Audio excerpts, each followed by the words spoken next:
Salam saudara kasih dalam Tuhan, senang bisa menyapa Anda semua. Bagi yang baru pertama kali berkunjung di channel ini, saya ucapkan selamat datang di channel Hikmat Guru Agung bersama saya, Yusuf Rona.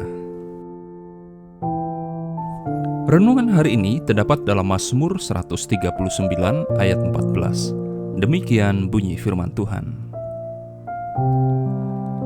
Aku bersyukur kepadamu oleh karena kejadianku dahsyat dan ajaib.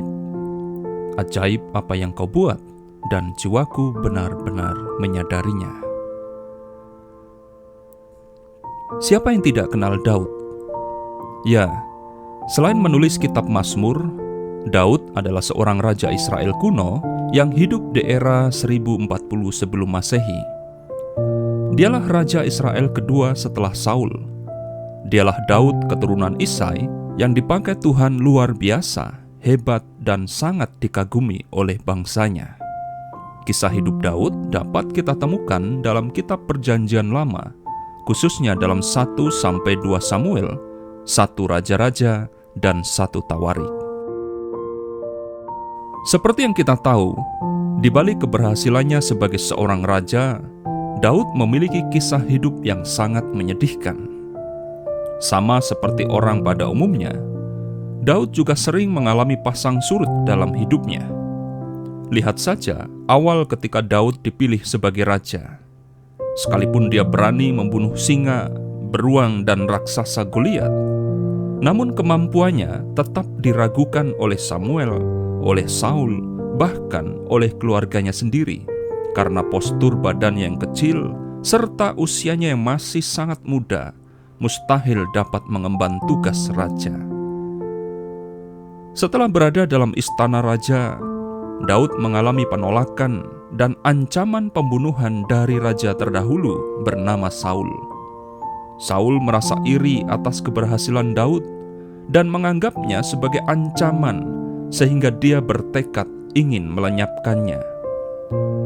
Syukurlah Tuhan berpihak kepada Daud. Tuhan mengasihi, melindungi, dan memberkati kerajaannya.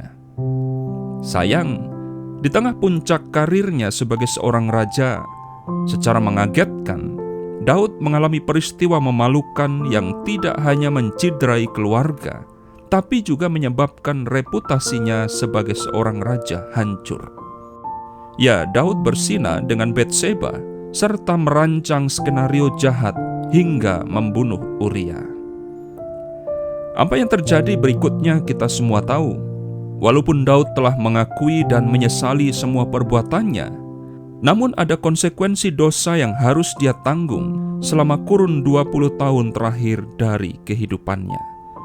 Timbul pemberontakan dan kekacauan dari dalam dan dari luar kerajaannya. Sejumlah raja-raja bangkit melawan Israel. Dalam pelariannya sebagai seorang pengembara, Daud akhirnya jatuh ke tangan musuh. Dia bahkan harus berpura-pura gila agar bebas dari tawanan musuh. Rumah tangganya hancur, anak-anaknya tidak hormat terhadap orang tua, memberontak demi merebutkan harta dan tahta. Daud telah membayar harga yang mahal untuk ketidakpatuhannya. Dalam fase hidup sulit seperti itu, satu-satunya yang bisa dilakukan oleh Daud adalah tetap bersyukur, menaruh harap, serta bermazmur kepada Tuhan. Apa yang kita baca hari ini merupakan kesimpulan dari rentetan peristiwa hidup yang dialami oleh Daud. Aku bersyukur kepadamu oleh karena kejadianku dahsyat dan ajaib. Ajaib apa yang kau buat, dan jiwaku benar-benar menyadarinya. Pertanyaannya, apa yang membuat Daud mampu bersyukur?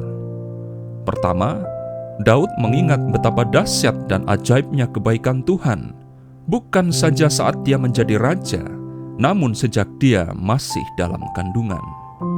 Kedua, Daud beriman kepada Tuhan. Dan yang terakhir, dalam suka maupun duka, Daud tetap memuji Tuhan.